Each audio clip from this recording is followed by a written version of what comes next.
You're listening to the We Are Libertarians Podcast Network. Find all of our shows at wearelibertarians.com. Bridget Jones, it's time to live. This Galentine's Day, make a date with Peacock. I've set you up on Tinder. What? You're welcome. You can call me Rockstar. Bridget Jones. But you can call her mummy. Experience the final chapter of Bridget's unforgettable journey. By all that's holy, Bridget Jones. You are a brilliant woman. Embrace the chaos. Enjoy your weekend, Mrs. Darcy. Bridget Jones, Mad About the Boy. Streaming only on Peacock February 13th. Have I Got News for You is back for another season.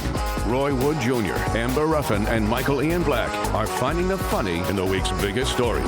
Have I Got News for You returns Saturday at 9 on CNN and stream next day on Max. You might get sprayed again. Hey, Mike, hey, bro. Watch out, watch out. Watch out.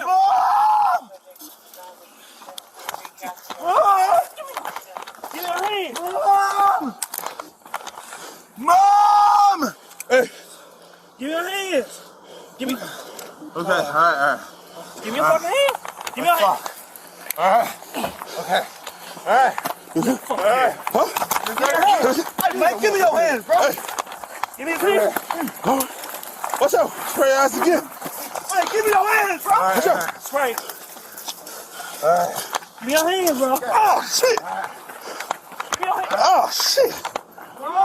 That is the sound of Tyre Nichols being beaten to death by 5 police officers in Memphis, and that is from the body cam footage that was released last night in Memphis. And today, here on the Chris Spangle Show, we're going to talk a little bit about this and Paul Pelosi and the power of video to clarify things in what I would call a post-truth world where everything's up to your own interpretation. And the video that you just heard is around 100 feet away from Tyre Nichols' mom's house where he lived in Memphis, Tennessee, where he was on his way home. He had previously been stopped by the police for reckless driving, and they pulled him out of the car. He kept asking what he had done. They didn't tell him. And 3 to 4 police officers proceeded to beat the hell out of him. He was not complying, according to them, but they had the clear advantage over Tyre Nichols and had him subdued, basically, on the ground. Although, and at one point, he's flat on his stomach, and they're yelling, "Get on your stomach." And they continue punching him. So then he gets up and starts running away and runs towards his mom's house, towards safety. And then he's caught up again by those police officers who then, for minutes, have him on the ground, have him handcuffed, are pepper spraying him, all while yelling, "Give me your hands, give me your hands." The video just doesn't make any sense other than Tyre Nichols did not comply.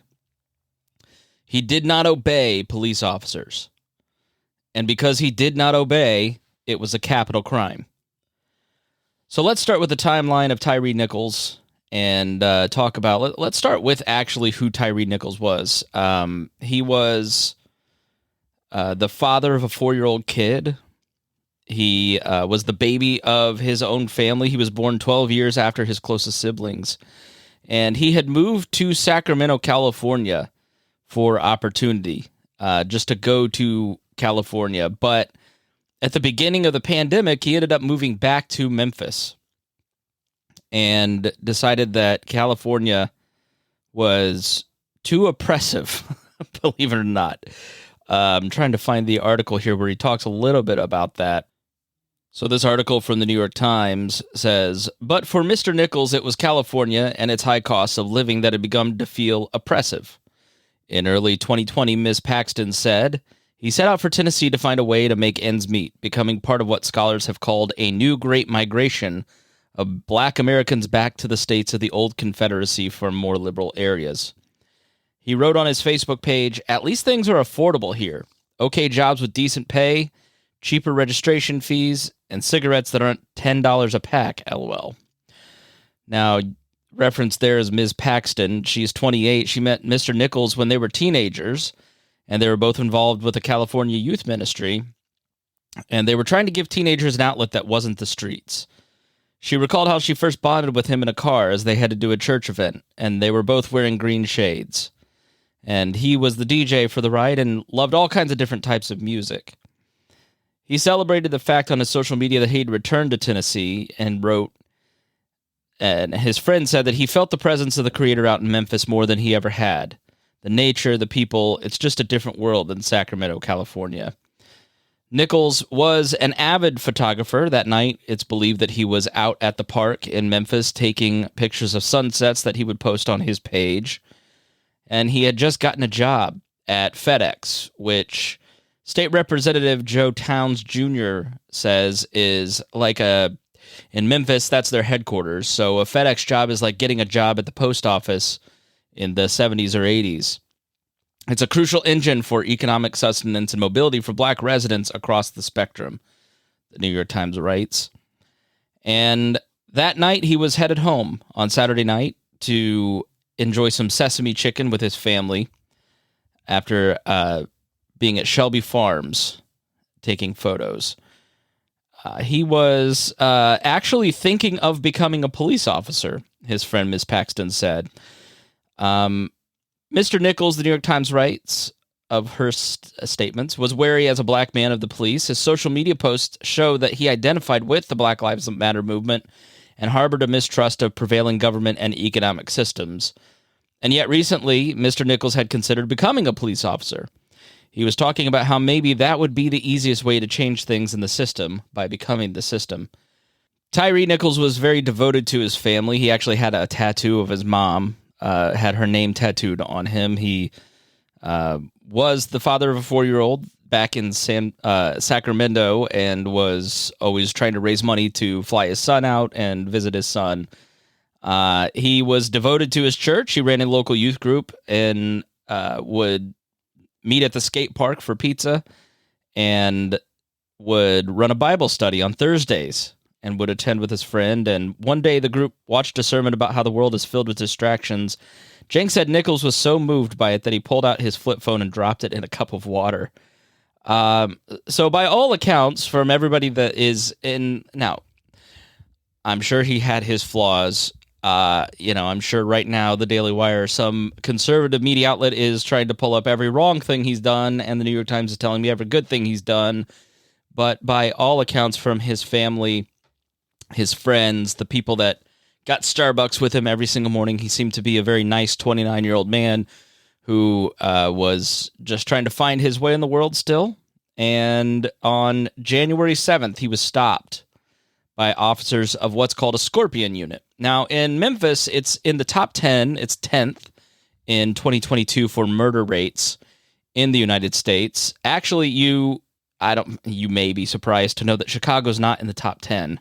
So the top 10 in murder rate is Jackson, Mississippi, New Orleans, Birmingham, St. Louis, Louisville, Baltimore, Baton Rouge, Detroit, Cleveland, and Memphis. So Memphis created this new unit called a Scorpion unit. And the Scorpion unit's job was to basically... I don't know if you've seen the HBO show about Baltimore, that it's called We Own This City. It's basically a follow-up to The Wire and all the things that were implemented in The Wire and how it kind of eventually devolved into this special unit that was gun task force, basically. And so what a lot of police departments will do, they'll create these task forces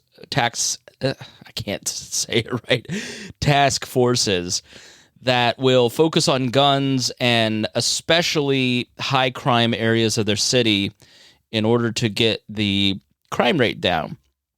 I mean, I don't think it's any shock to anybody that's paid attention to the news, but people in blue cities especially are undergoing a high crime wave, and police are struggling to respond because they can't or won't do things the way that maybe they did. Let's take Giuliani's era of New York City. New York City was one of the most violent cities in the world in the 1970s. And then in the late 80s, early 90s, Giuliani comes in and starts introducing things like stop and frisk and the broken windows theory. But there's obvious problems with that. stop and frisk, for instance, it's tossing citizens for doing nothing. In this instance, who knows if he was driving recklessly? Maybe he was going 20, 30 miles over the speed limit and was pulled over. We don't quite know that at this point. Reckless driving was the cause, but royal libertarians here, cops are, especially in these units that are incentivized to get numbers, don't always go by the book. And it sounds like this particular unit of guys did not do that. There's the attorney for the family had found someone else who had been stopped in a similar manner and had been shouted obscenities at and had been tossed basically for a similar thing, and it was these same 5 guys. So these guys make up one of the 3 teams of these Scorpion units, and their job is basically to go out and get numbers, bring in drugs, bring in guns, bring in cash, create stops, and drive down the crime rate by going after the people who are perpetrating most of the crimes. Okay, but they tend to focus in black neighborhoods. So that creates a lot of it's a hard position to be in for mayors and police departments and regular citizens, right? Because if you're in one of these high crime areas and you're unable to move out and subject to the crime that is increasing over the last 3 or 4 years, you want police. But then the police come in and people like Tyre Nichols, who are doing nothing wrong, are targeted. I don't know that there's an easy answer on that. The Scorpion unit in Memphis has been touted as a huge success over the last year and a half, but maybe disbanded after this. Now, for the police officers that are involved in this, not a lot is known about them. One of them were actually, so the police officers are Tadarius Bean, Demetrius Haley, Emmett Martin III, Desmond Mills Jr., and Justin Smith. Now, they've all been charged with second-degree murder, aggravated assault, aggravated kidnapping, official misconduct, and official oppression, which I did not get a chance to look into. I don't know exactly what official oppression is. I've never heard that particular one. But a grand jury returned indictments on all of them. Now, bond has been set for Haley and Martin at $350,000 and $250,000 for Bean, Mills, and Smith. So it sounds like Haley and Martin are particularly the most egregious in this. One of these police officers was actually a corrections officer, Demetrius Haley, one of the guys at the $350,000 level.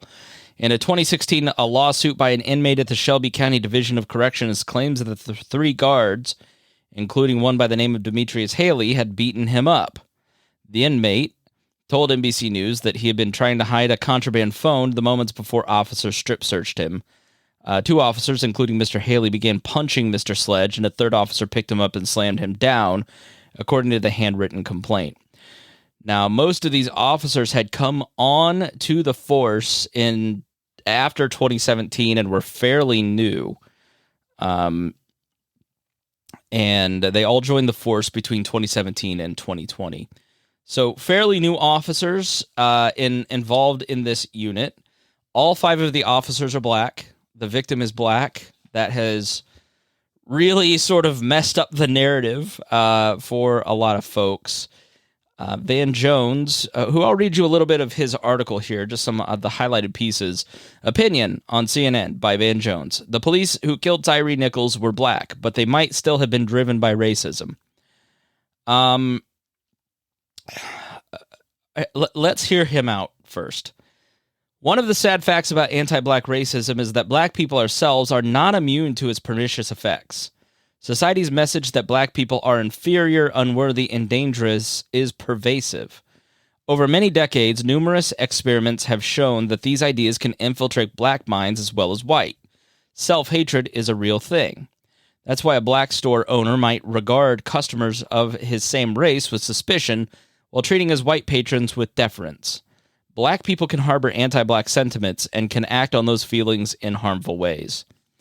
Black cops are often socialized in police departments that view certain neighborhoods as war zones. In those departments, few officers get disciplined for dishing out street justice in certain precincts, often populated by black, brown, or low-income people, where there is a tacit understanding that the rulebook simply doesn't apply.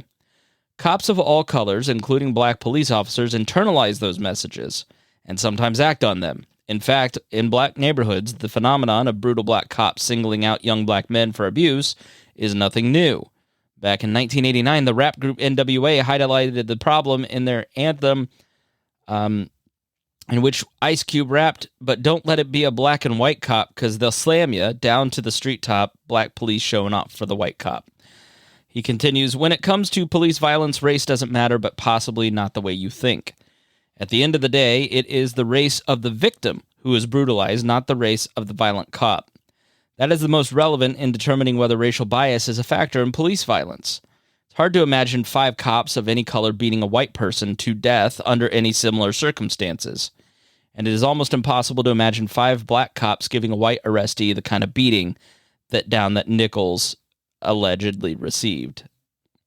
Would 5 black cops beat a white suspect the way that Tyre Nichols was beaten? I would argue, Van Jones, absolutely yes. I'm willing to kind of entertain his points here. By all of my experience and reading and talking with people, cops tend to look at these more violent areas as war zones. Part of that is borne out by experience, and part of it is cultural within the department. So I think he's largely correct on that part. I don't buy the theory that police officers just pick and choose. The mentality that I see in this particular instance, race isn't playing a part of it. Obedience is what they're after. And I think that demand for respect and obedience to their power is the part that is deeply internalized, and that would be applied to anyone. But, you know, these areas where cops are more violent, it is high crime, black and brown areas. So I do agree with him on that.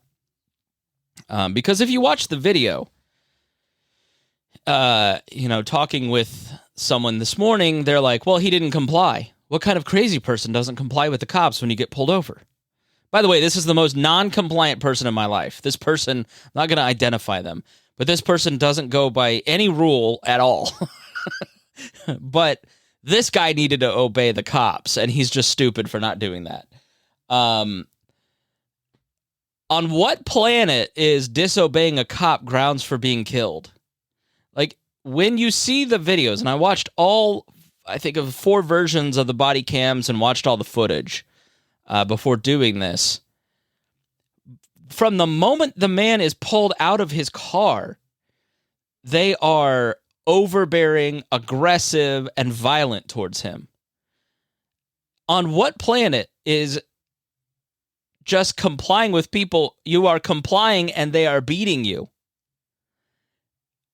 It is completely rational to run away from psychos like that. Having a badge grants you a special certain amount of rights, which also mean that you're held to a higher account. You're held to a higher standard because the state gives you the ability to dish out violence. It means that you are then also held to a higher account. Because you have the power, you also have the responsibility. And from the beginning of these stops, if you watch the video, they are abusing their power. They're abusing their authority. And Tyre Nichols running away from these police officers is completely rational, trying to run to his parents' house.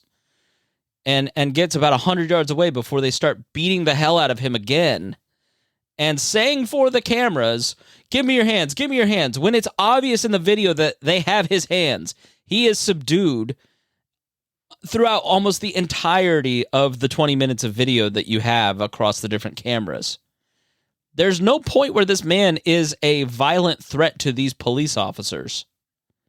It's just not. So to say that he deserved what he got because he wasn't compliant is just insane. It's you literally buying into the bullshit that is on these cameras of them saying, give me your hands, when he's being beaten with a baton, pepper sprayed, and handcuffed, and they're yelling, give me your hands, when it's obvious the man can't fight back anymore because he's been beaten to a pulp. He's being kicked. It's just a nonsensical position to take that Tyre Nichols in this encounter. It's like Philando Castile. Like, at no point is Philando Castile a threat to that officer, and yet he's shot by the officer. Right? It's sort of these instances where your conservative friends sort of show their true colors of licking the red, white, and blue boot. The blue and black and blue boot, excuse me. So let me give you the timeline of exactly what happened here. About 8:24 p.m. on January 7th, they stop Tyre Nichols at a traffic stop. This is a timeline put together by the New York Times that I'm reading from to give them credit. So as officers wrestle him out, he's heard saying, I didn't do anything.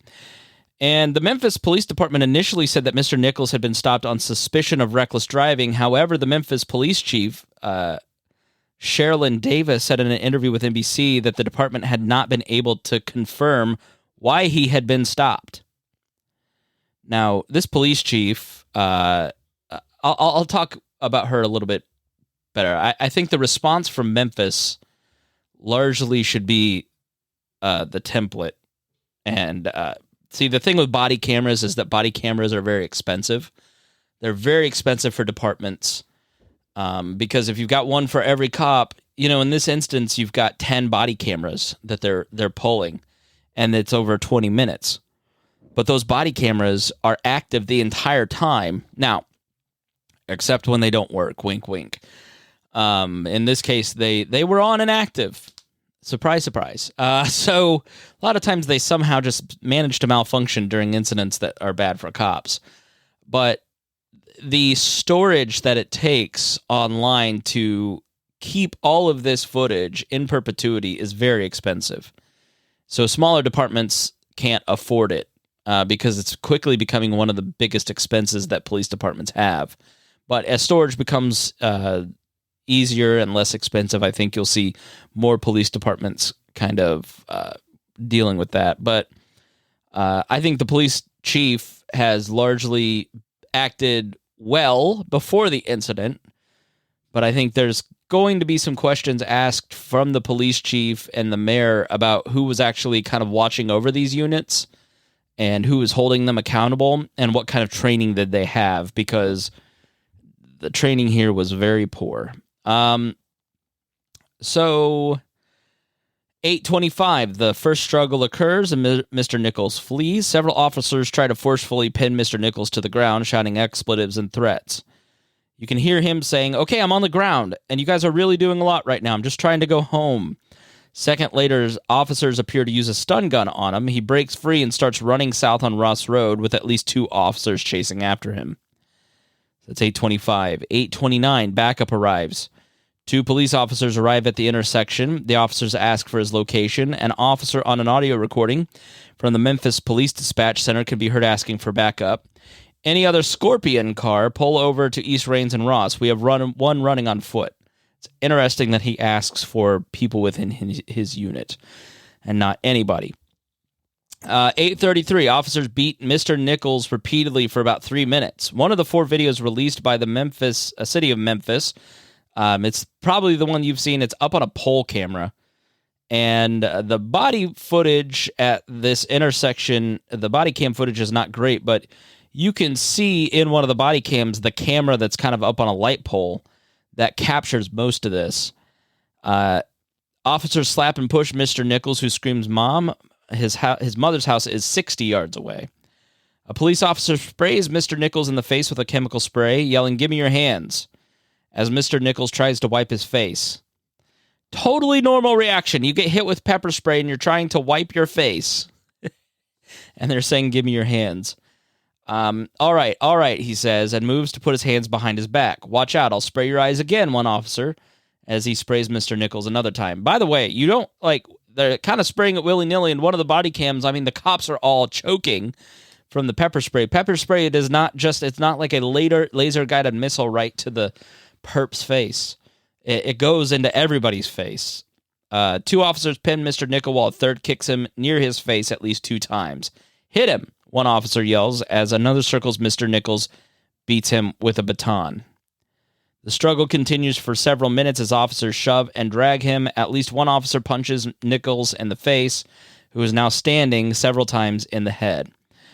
Why is he standing? Okay, so if I were one of my police officer friends listening to this, I think that they would rightly say, we have a guy that we have not subdued. We have not been able to go through his pockets. We have no idea if he has something that could hurt us. We have to subdue the suspect. Okay, I totally understand that. I totally get that. But every law enforcement person that I've seen on television talking about that says the amount of force that you could use in that situation that would be excusable was not used in this particular instance based on these videos. They have their body weight on him at several points. They have control of him. And you using a baton on somebody and standing them up so you can sucker punch them, having him on the ground in cuffs and kicking him in the face, that's where the level of force becomes excessive and criminal. Now he staggers around, restrained at both sides. This is again at 8:33. And then they pin him face down. He remains there for 2 minutes. Throughout the struggle, Nichols appears to have been kicked violently at least twice in the face, beaten 3 times with a baton, sprayed in the face twice with a chemical, and punched in the head 6 times, all within the span of 3 minutes. That is when he died 3 days later because of those 3 minutes. About 8:37, Mr. Nichols is handcuffed and immobile and critically injured. Officers drag him to a nearby car, prop him up in a seated position. At one point, Nichols slumps to the ground, and officers prop him back up against the car. So he is clearly worse for wear, clearly not able to sit up, and not in good condition. 8:41, medics arrive. 16 minutes pass before first aid is provided. Now, this is something that a lot of people are asking questions about and wondering why. Because 2 medics arrive on the scene a few minutes after Mr. Nichols is placed against the car, check on him, but they don't appear to be in a hurry. 16 minutes later, medics appear to open their medical bags for the first time and provide aid. Minutes later, officers bring in a stretcher and an ambulance arrives at 9:02. In total, he remains at the car for more than 24 minutes as officers walk around. He's taken at 9:18 to the hospital about 6 miles away due to shortness of breath, which is why they took him. An autopsy report later found that he suffered excessive bleeding caused by a severe beating. Now, after that, 5 police officers involved are fired, and so I just gave you the details of January 7th. So on January 10th, the Tennessee Bureau of Investigation announced that Nichols had succumbed to his injuries and died. And on the 14th, his family held a memorial service and released a balloon in his honor. The first protest is the 14th, 7 days later. January 15th, the Memphis Police Department announced that internal and administrative investigations were underway. And on the 16th, his family retained prominent civil rights attorney Ben Crump, who represented the families of Michael Brown, Breonna Taylor, and George Floyd, and called for the police to release the body cam footage. On January 18th, the U.S. Department of Justice announced that it had opened a civil rights investigation into Mr. Nichols' death and was coordinating with the FBI's Memphis field office. What role do the feds have to play in these sorts of things? So, in the system of representative government that we have, it is set up with a lot of checks and balances. And the role of the Department of Justice has been, traditionally, especially over the last 150 years, to make sure the good old boy network is in check. That local that a local DA, a local police chief, a local whatever is going to abide by the law and the civil rights of the victims and ensure that justice is actually done. It's the federal government's check and balance on local police, just as it goes the other way. So in Illinois, they're trying to enact gun legislation, and several dozen sheriffs are saying they're not going to comply.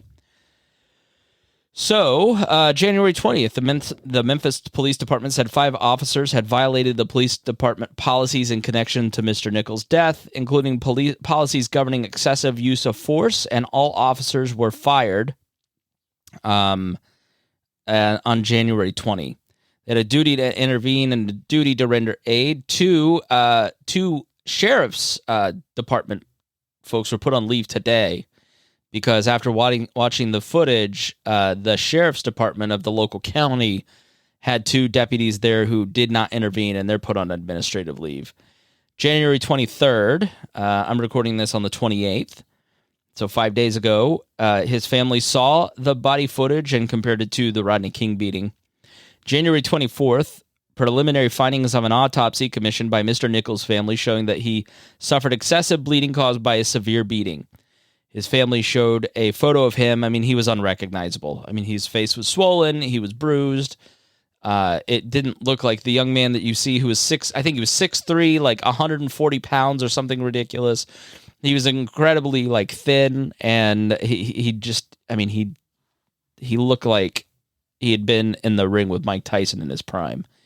The Memphis police chief, Sherilyn Davis, condemned the video on January 25th as a, quote, failing of basic humanity in a video statement.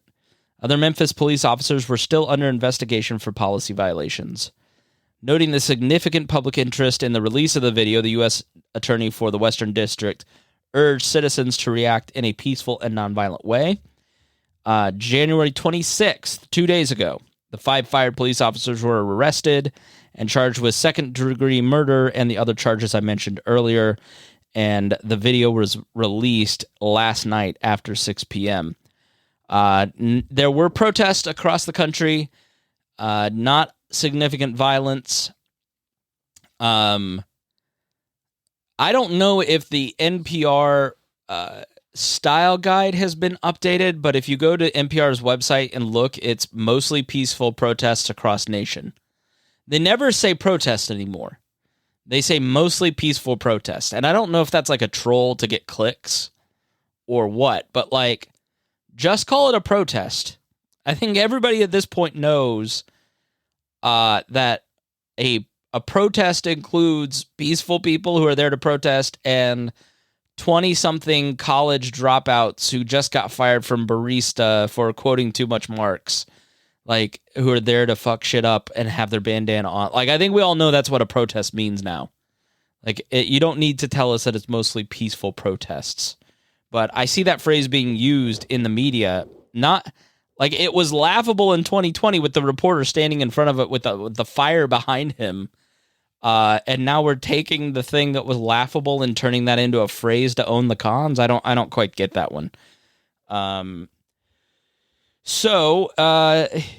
Yeah, I think the actions of the police chief, the district attorney, the mayor, the citizen, everybody was kind of in agreement here. Like, this is incredibly bad. These guys need to be charged. They need to be fired. We need to move swiftly. There wasn't any, we're putting them on an administrative leave. Well, all this is pending an investigation that will last 2 years that'll turn up nothing because we hope that the people forget. I mean, action was pretty much taken. This all happened within a month.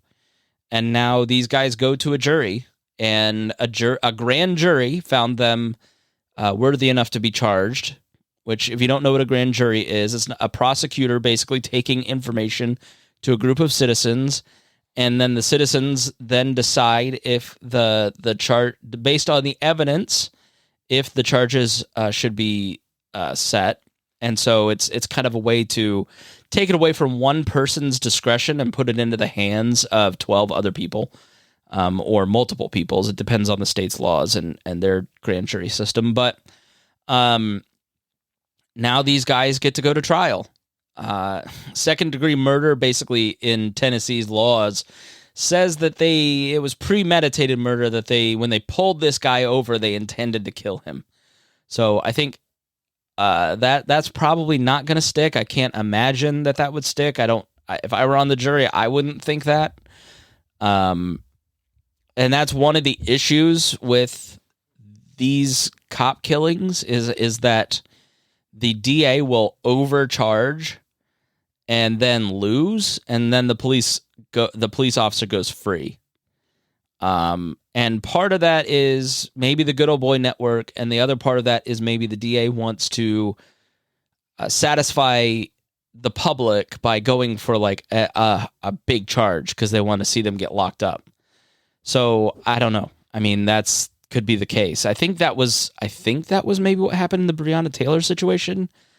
Just sparked a memory, but don't quote me on that. But I know that is a trend of kind of overcharging the police. Second-degree murder is probably not the right charge. But hey, what do I know? I'm a podcaster in Indiana, and they're district attorneys in Tennessee. So it's just the trend I see. I'm just articulating that. So I think, to summarize, the reason you're not seeing a lot of protest is that the Memphis power establishment has taken this seriously, is acting, on it quickly, and they're serious about it. And so people are, and the family basically said, please protest, but no violence. We don't want it to become about the violence. We want it to be about, what's right and wrong here with these police officers. That matters, I think, to regular people that want to go out and protest. That does not matter to communists that want to just go burn things down because they're sociopaths. So good on Memphis for getting on top of this and, take a look at these Scorpion units. So, all right, when we come back, the point of this episode really is how important video is.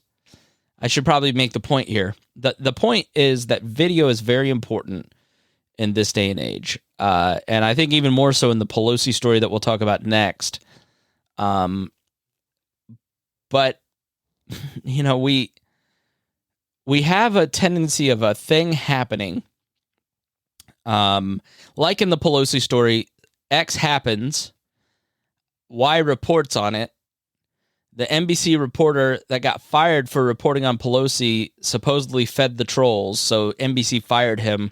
Turns out the reporter was completely accurate and shouldn't have been fired. But little strings of something will come out, and it just sort of becomes like this, ever-fulfilling thing. And then the video comes out, and you can sort of go, oh, okay, here's what the truth is. I think the Pelosi story illustrates that a lot better. I mean, this was... look, the people like my friend who are like, he probably had something in his system, and why did he run from the cops? Like, I can't do anything about that guy. He's just, he's going to say what he's going to say. But like people like you and me in the middle who are just kind of waiting for facts, video really helps. When you're hearing activists talk about stuff and then you see what it is and you just go, yeah, these cops used him as a punching bag and deserve to be held accountable. I mean, that's where video comes into play, especially in this instance. So let's take a quick break. We'll be right back, and then we'll talk about Paul Pelosi. I guess I called by mistake. What is this? This is San Francisco Police. Do you need help? Oh, well, there's a gentleman here just waiting for my wife to come back. Nancy Pelosi. 223 and he's just waiting for her to come back, but she's not going to be here for a day, so I guess we'll have to wait.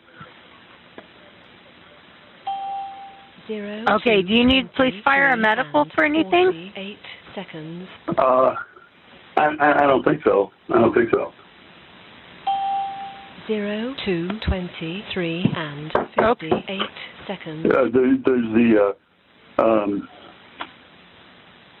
Is the Capitol Police around? 220. No, this is San Francisco. They protect my wife. They're usually here at the house protecting my wife. No, this is San Francisco Police. Friday, October. I understand. 2022. Okay, well, 0224 I don't know, what do you and think? 18 seconds. Think everything's good? He thinks everything's good. I've got a problem, but he thinks everything's good. Okay. Call us back if you change your mind. No. This gentleman just came into the house, and he wants to wait here for my wife to come home. 02 And so, 24 and 48. anyway, he told me to put the phone down. Do you know who the person is? No, I don't know who he is. He has this. He's telling me. He's telling me not to.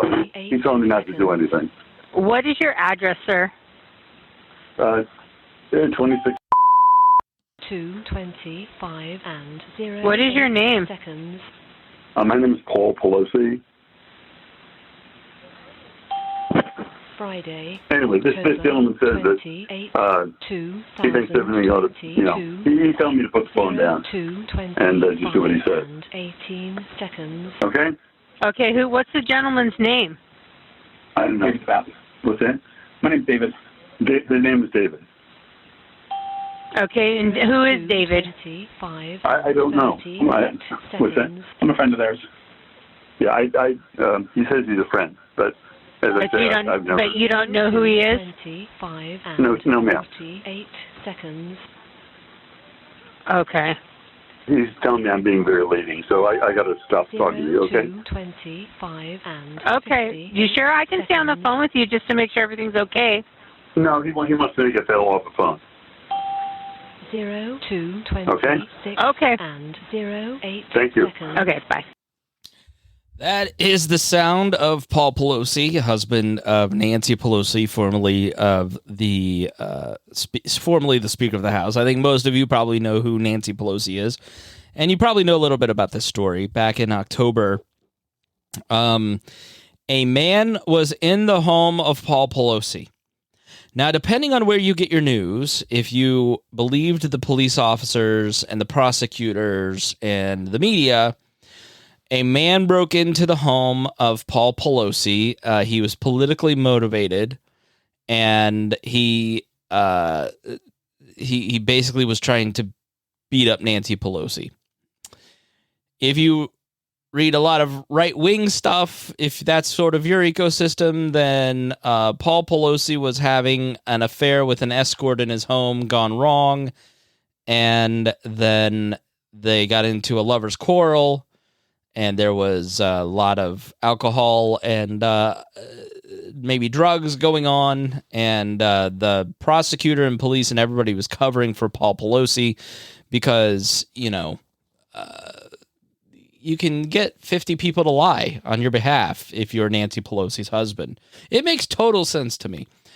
I never talked about it. I don't think I've ever talked about Hunter Biden. I don't think I've talked about, I want to wait and see what comes out before I want to talk about something. Like, I know that I'd be much more successful if I just sort of ran with my first gut, but I don't think you guys want that. And after the Covington kid, I've just stopped doing that.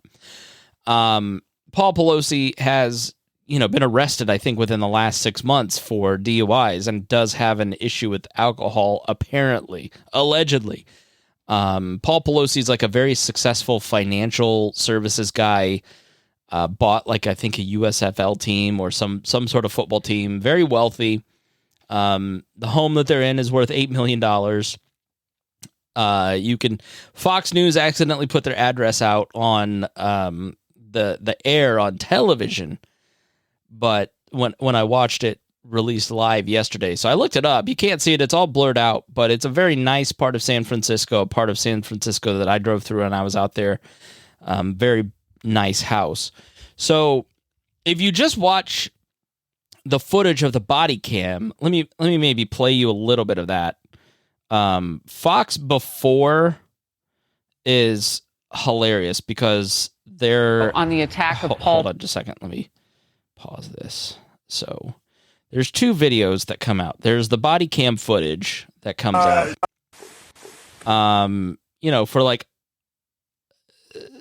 So there's two pieces of footage that you've got to see. And if your media outlet shows you one, but not the other, you got to question that media outlet. Okay. So the first one that gets is the body cam of the police officer. Same brand, by the way, Axon Body 2 in both of these cases. And so what you heard was the 911 call. The first piece of footage is someone breaking into the house. And it's this David DePape person. And he's busting in the window. Have our first look at the police body cam that would be released. This is the surveillance video outside the home. This is Fox News and yesterday. That is the suspect, DePape. And you see him, he put some items down, you see him breaking some glass and the fragments of glass that are breaking now. Emily, talk to me about... So you see him in their backyard, apparently, busting the window with a hammer. The timestamp on the surveillance footage is 5:10 a.m. And then Paul Pelosi calls 911. The guy is in the house, standing next to him. You're in the backyard with DePape, and he puts down his pack and then just starts beating the hell out of the window. Gets in.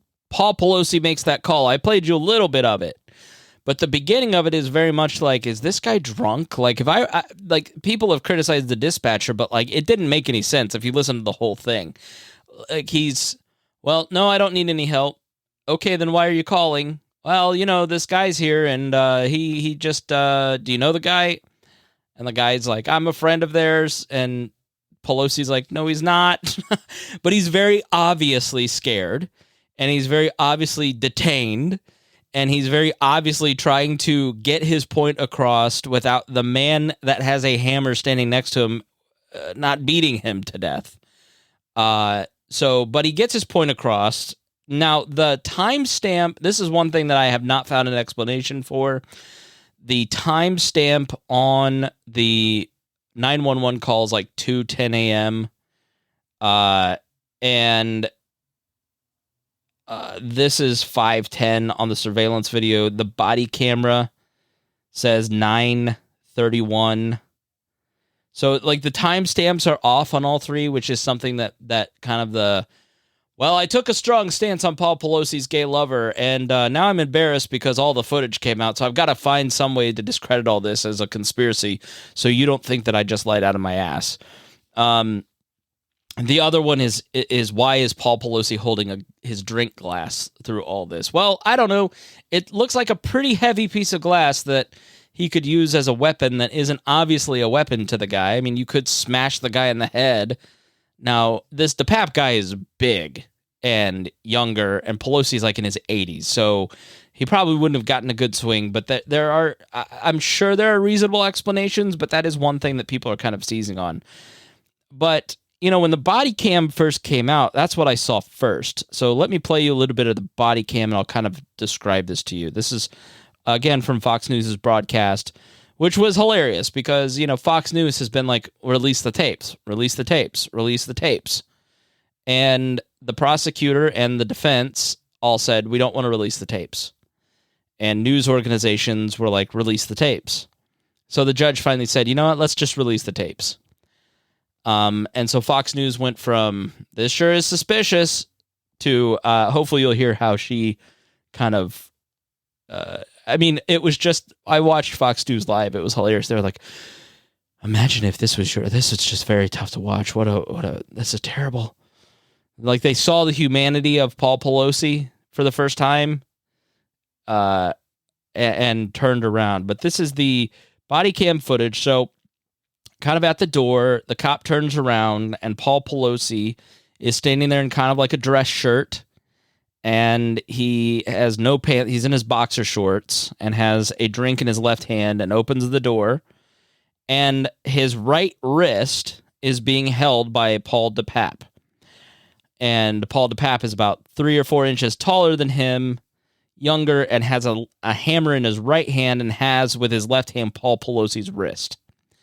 And so they answer the door, and it's very much like if you just see the body cam footage, you go, well, maybe the right-wingers are right. Like, why did they open the door? Why are they in their underpants? What's going on here? Yeah, it literally said in there. Hi, how you doing? Oh, yeah. What's going on, man? Everything's good. Hi. Drop the hammer. Nope. Hey. What is going on right now? So now they're kind of wrestling for the hammer. And listen, Paul DePape has said, I was there to talk to Nancy Pelosi about the stolen election. I didn't find the audio of it, but I've heard the audio of Paul DePape kind of explaining the incident, which I'll dive into here in a minute. But he clearly is like, all right, well, I got one shot. I'm not getting it at Nancy. Let me take it at Mr. Pelosi here. So they're wrestling for the hammer when all of a sudden the intruder swings the hammer. Bro, oh shit.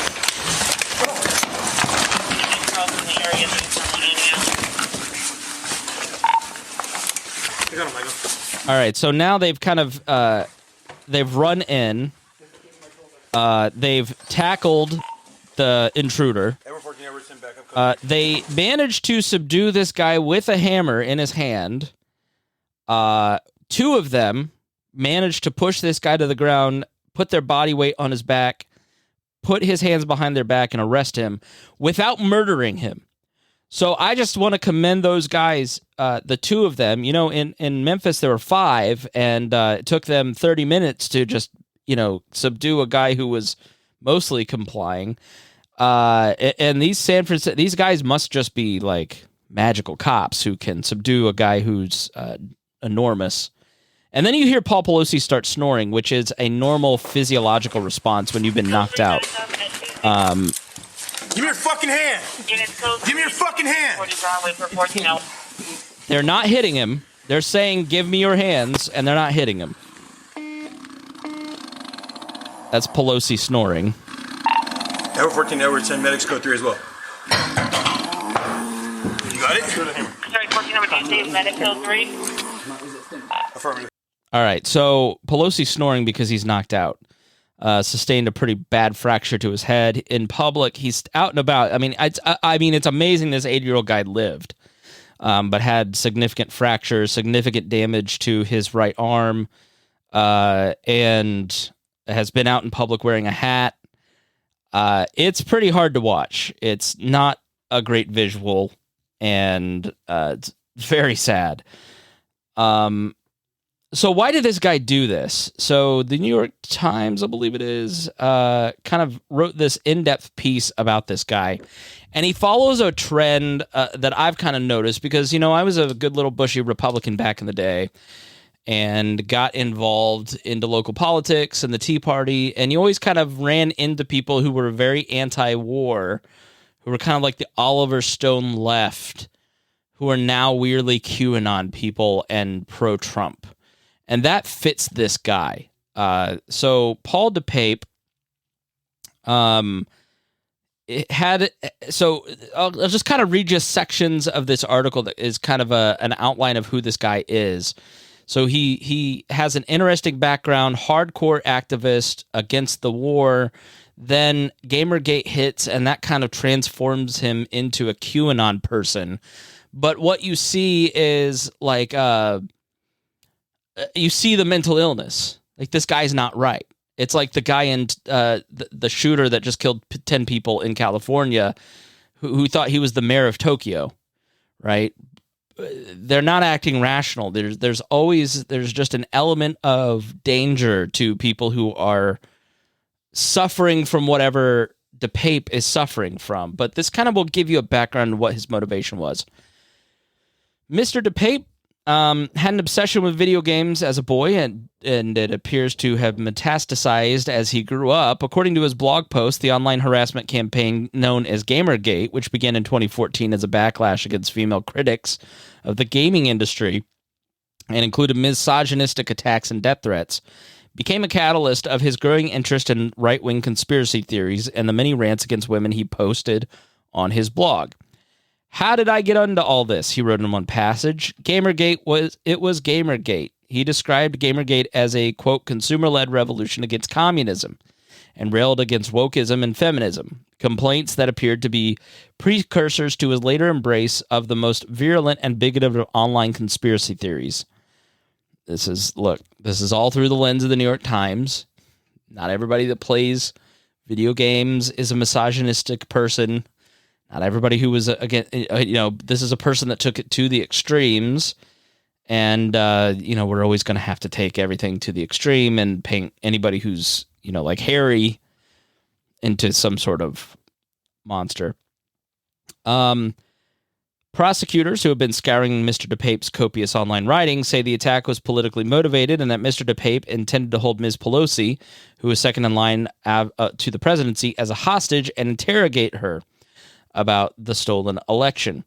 Now, as a boy growing up in Canada, figures he's Canadian, he moved between coastal British Columbia and a farming and ranching community inland, and he was described by relatives and classmates as quiet and shy.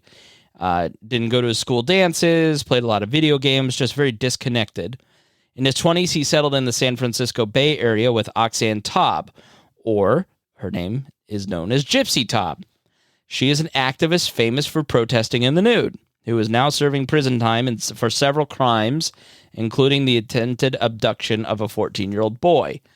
Mr. DePape and Ms. Taub, who is known as Gypsy, had 2 children together, dabbled in psychedelic drugs and occult practices, and marched against the Iraq War. God help those kids. Now, she went to jail. They broke up. And over the last 7 years, partly delusioned by the end of his relationship, DePape has taken a dark turn, and he lives under a tree in Berkeley, has told people he's Jesus, and spends a lot more time online. He apparently goes and hangs out at the library and spends a lot of time on the computer. He had tremendous anxiety, Gypsy Taub said in a telephone interview from a women's prison. He was terrified of a lot of people. She lost contact with him. He was literally afraid to say hello to people. Now, in some of his writings, he talked about the traumas that shaped him. His biological father was never part of his life. Produced a feeling of abandonment and shame. His grandmother scalded him with hot water and abused him, leaving a scar on his back. Worst of all, he said he was bullied in high school. This is the one that really scarred me, he wrote. That's when the wave of shame overwhelmed me. He wrote angrily about the breakup of his relationship with Taub, accused her of destroying a relationship with his children, and he suggested the chaos in the household shortly before they broke up had taken him to the brink of suicide. Now, in San Francisco activist circles in the 2000s, Ms. Taub and DePape were an odd match. Well, she sought the limelight at every turn, stripping naked at protests against the city's ban on public nudity. Mr. DePape always kept his clothes on and was often at the edge of the action, camera in hand, filming the protests. That's where you've seen the picture of him, by the way. So you sort of see the picture of him where he's like, you're looking at the right side of his face and he's looking off in the distance, kind of like the super high meme guy. It's a screenshot of one of her videos. Now, Ms. Taub also drew Mr. DePape into a new age spiritual community called Lazarus, which claims a mystical consciousness that is channeled through the former insurance salesman from Michigan, dispensing wisdom and guidance. So, go to see Lazarus, and he can sell you some insurance and some afterlife. Ms. Taub said that DePape, who was not a U.S. citizen and was an illegal in the United States at the time of his arrest, had no outward political beliefs when they had met in Hawaii in October 2000. So that's the funny thing about this. This fits into other conservative narratives, right? He's an illegal who's a street urchin who is committing violence against people, and right-wing media decided to go for Paul Pelosi got beat up by a prostitute. So it's always interesting which narratives they run with. Even then, there were signs of the type of anti-government conspiracies that DePape embraced. He was a 9/11 truther. Taub was a 9/11 truther as well on public TV. She described the suspicion that she shared with DePape that a shadow government was controlling events made of the people who push the buttons behind the scenes. And so this is sort of the weird overlap between the new right and the old left that kind of intersection, like the 9/11 truther, the anti-vaxxer, how like it kind of like was a left-wing thing that sort of spread right, specifically through Ron Paul, into the libertarian and conservative movements, and Alex Jones too. So the New York Times continues, after DePape left the home he shared with Taub in 2015, he lived under a tree for a time and kept his belongings in a storage locker. He started work as a carpenter in 2016 when he was hired by Frank Cicerelli after he found him hanging around a lumber store. They worked together for almost 6 years up until DePape's arrest, and he helped DePape find a housing, an apartment in a friend's garage. There's an apartment in Richmond that he helped get. He witnessed his friend's descent in recent years into deeper and darker reaches of the internet, becoming more isolated and falling captive to online conspiracies, like the claim that the 2020 presidential election was fraudulent. QAnon, whose adherents believe that the cabal of Democratic pedophiles was working to undermine President Trump, and Pizzagate, a precursor to QAnon, whose claim was that elite Democrats were running a sex trafficking ring of children out of a Washington restaurant.